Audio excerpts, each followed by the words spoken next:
మహమ్మద్ ఘోరీ ఈ దేశానికి వచ్చినప్పుడు మొదటిసారిగా అతను యుద్ధంలో ఓడించినటువంటి వ్యక్తి పృథ్వీరాజ్ చౌహాన్ పుట్టినటువంటి దేశం భారతదేశం. ఈ దేశం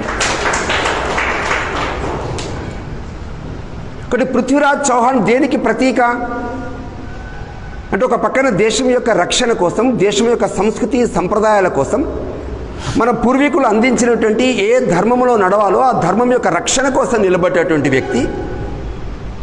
ఆ రాజస్థాన్ యొక్క ప్రాంతంలో సరిహద్దు ప్రాంతాల్లో నిలబడి సరిహద్దు లోపల ఉండేటువంటి వాళ్ళు, మన తెలంగాణ సరిహద్దులో లేదు, మధ్యప్రదేశ్ సరిహద్దులో లేదు, మహారాష్ట్ర సరిహద్దులో లేదు, కానీ ఏ సరిహద్దుల గుండా విదేశీయులు ఆక్రమణ చేస్తారో ఆ సరిహద్దులో నిలబడి పౌరుష పరాక్రమాలు చూపించి ఈ దేశంలో ఉండే కోట్లాది మంది రక్షణ కోసం కొద్ది మంది ఆ సరిహద్దుల వద్ద కాపలా కాసినటువంటి వంశానికి చెందినటువంటి వ్యక్తి పృథ్వీరాజ్ చౌహాన్ పుట్టినటువంటి దేశం భారతదేశం.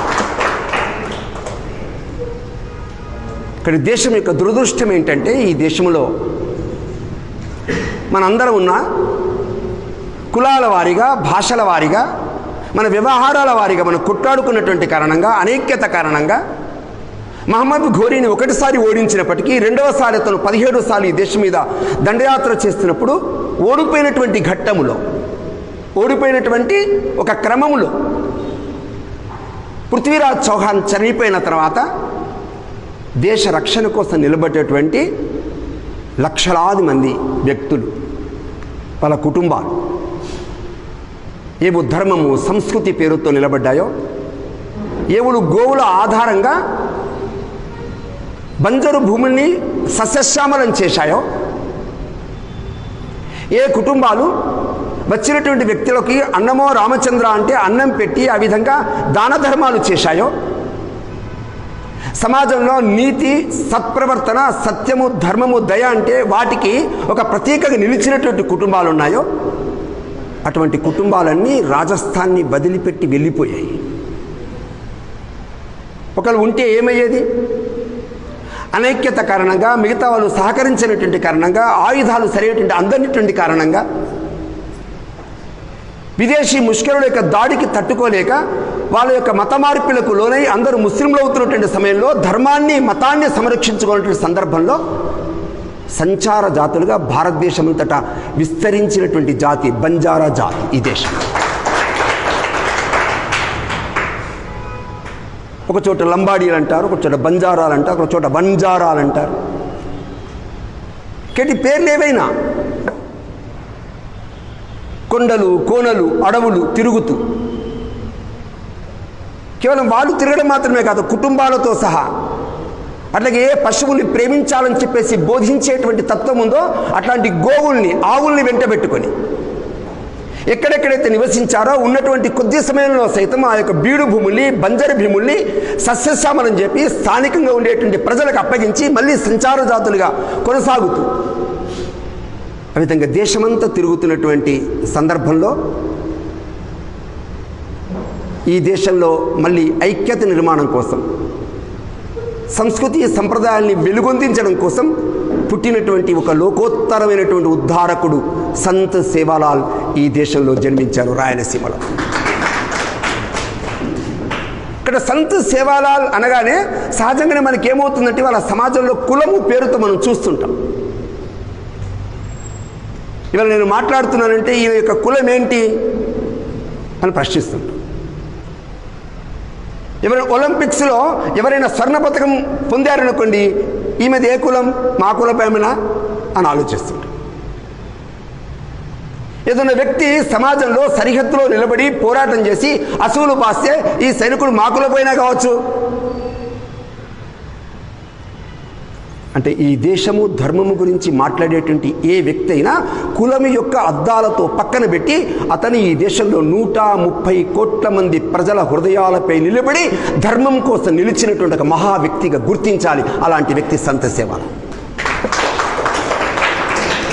కాబట్టి సంత్ సేవాలాల్ ఈ దేశంలో 130 కోట్ల మంది ఆరాధించాలి.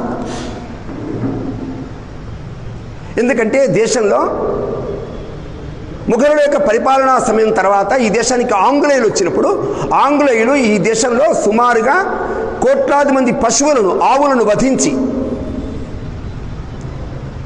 ప్రపంచంలో సుమారుగా 40 నుంచి 56 దేశాల్లో ఎక్కడెక్కడ ఆంగ్లేయులు ఉన్నారో అలాంటి ఆంగ్లేయులు ఉన్నటువంటి చోట అక్కడ ఉన్నటువంటి పోలీసులకి, అక్కడ ఉన్నటువంటి అధికారులకి మన యొక్క గోమాంసాన్ని ఎగుమతి చేస్తున్నటువంటి సందర్భంలో ఊరూరా లక్షలాది గోవుల్ని వెంట పెట్టుకొని గోవుల్ని రక్షించుకుంటూ గో రక్షకుడిగా, గో పాలకుడిగా, గో పోషకుడిగా నిలిచినటువంటి మహా వ్యక్తి, మహనీయుడు సంత్ సేవాలాల్ పుట్టినటువంటి దేశం భారత్. కాబట్టి సంత్ సేవాలాల్ ఈ రోజున దేశంలో కోట్లాది మంది ప్రజల యొక్క ఆరాధనీయుడై జీవిస్తున్నప్పుడు ఇక్కడ సంత్ సేవాలాల్ తను అంటే తను ఒక అవతార పురుషుడు. నేను ఎందుకు అవతార పురుషుడు అంటున్నానంటే, మనం కృష్ణుడు, రాముడు ఇలాంటి వ్యక్తులను మనం చూసాం, అవతార పురుషులు అంటుంటాం. భారతదేశానికి స్వాతంత్రం వచ్చిన తర్వాత ప్రతి కులములో, ప్రతి వర్గములో యాదృచ్ఛికంగా ఆ కులములో పుట్టినప్పటికీ ఆ కులము ఆధారంగా ఆ కులములో ఉండేటువంటి వ్యక్తులకి ధర్మము, న్యాయము, సత్యము, పవిత్రత గురించి చెప్తూ ఆ వంశంలో జన్మించినటువంటి యువకులకి, కుటుంబాలని సరైనటువంటి దిశలో నిర్మాణం చేసేటువంటి సంఘ సంస్కర్తలు సమాజంలో, సాధు పురుషులు సమాజంలో, సాధు సంతులు సమాజంలో జన్మించారు. ఆ జన్మించిన పరంపరలో ఒక మహా వ్యక్తి సంత్ సేవాలాల్.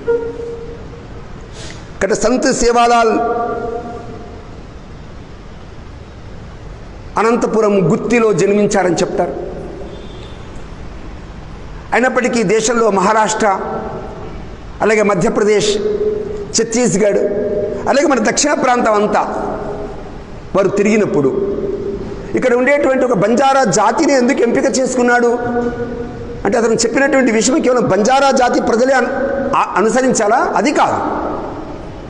లక్షలాది మంది, కోట్లాది మంది ఏ ధర్మం కోసం నిలబడేటువంటి వ్యక్తులు ఉన్నారో, చీలిపోయారో, అనేకతతో విడిపోయారో, ధర్మము తప్పి దిశ తప్పి ఎవరైతే వెళ్ళిపోతున్నారో, ఎవరైతే రకరకాలైనటువంటి వ్యసనాలతో సత్యమును తప్పి అలాగే ధర్మాన్ని తప్పి వెళుతున్నారో, అట్లాంటి వాళ్ళందరినీ సరైనటువంటి ధర్మము యొక్క పంథాలు నడిపించడం కోసం కృషి చేశారు సంత్ సేవాలాల్. కాబట్టి వారు ఈ దేశంలో పుట్టిన తర్వాత సహజంగానే పుట్టగానే అతనికి దైవభక్తి ఎక్కువ. కాబట్టి చెన్నకేశ్వరికి దేవాలయంలో అభిషేకం చేశాడు ఆయన. ఆ చేసినప్పుడు పొందినటువంటి అనుభూతితో పార్వతీ పరమేశ్వరుని ఆరాధించాడు. ఆ తర్వాత సప్త మాతృకలైనటువంటి